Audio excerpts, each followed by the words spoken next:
Қанша автокөлік арнаулы тұраққа қойылды? Мал ұрлығымен айналысқан адам тіркелді ме? Әкімшілік жауапкершілікке тартылған азаматтардың саны қанша? Статистика алдамайды, сандар сөйлесін. Әр дүйсенбі сайын тәртіп сақшыларының атқарылған жұмыстарына назар аударыңыз. Атырауда мопед жүргізушілердің қатысуымен 150-ге жуық жол көлік оқиғасы тіркелген. Мопедтер, скутерлер, электр самокаттар әсіресе жастар арасында көп қолданылады. Дегенмен жол қозғалысы ережелерін бәрі де толық біле бермегендіктен жолдардағы апатты жағдайлар мен қайғылы оқиғаға әкеледі.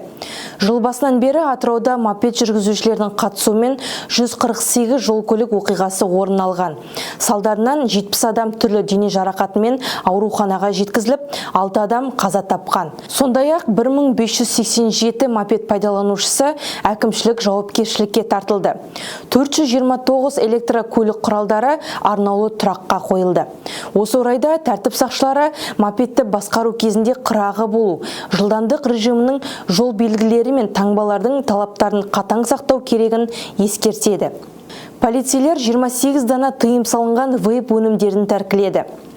Әкімшілік учаскені аралау мақсатында өткізіліп жатқан учаске және дәрмек жедел профилактикалық іс-шарасы кезінде Атырау облысы полиция департаменті есірткі қылмысына қарсы іс-қимыл басқармасының қызметкерлері мен номер 1 қалалық полиция бөлімінің учаскелік полиция инспекторлары әкімшілік аумақта қызмет атқару барысында қала аумағында орналасқан темекі бұйымдарын сататын дүкенде вейптерді сату фактісін анықтаған.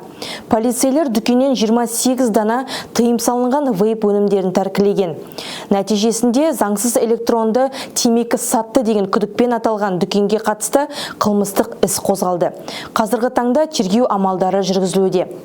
Айта кетейік, 2024 жылдың 20 маусымында Қазақстанда вейптерді сатуға тыйым салатын заң нормалары күшіне енді.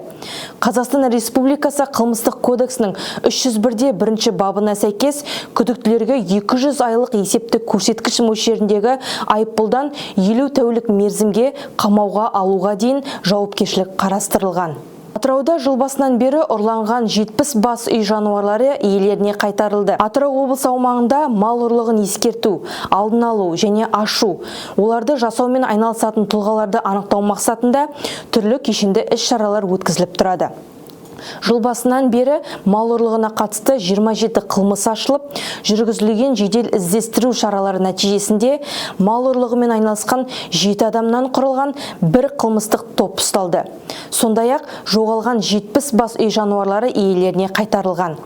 Осы ретте полицейлер мал ұрлау, яғни бөтеннің малын жасырын жымқыру, мүлкі тәркіленіп, 3000 айлық есептік көрсеткішке дейінгі мөлшерде айыппұл салуға, не сол мөлшерде түзеу жұмыстарына, не 5 жылға дейінгі мерзімге бас бостандығын шектеуге, не сол мерзімге бас бостандығынан айыруға жазаланатынын еске салады.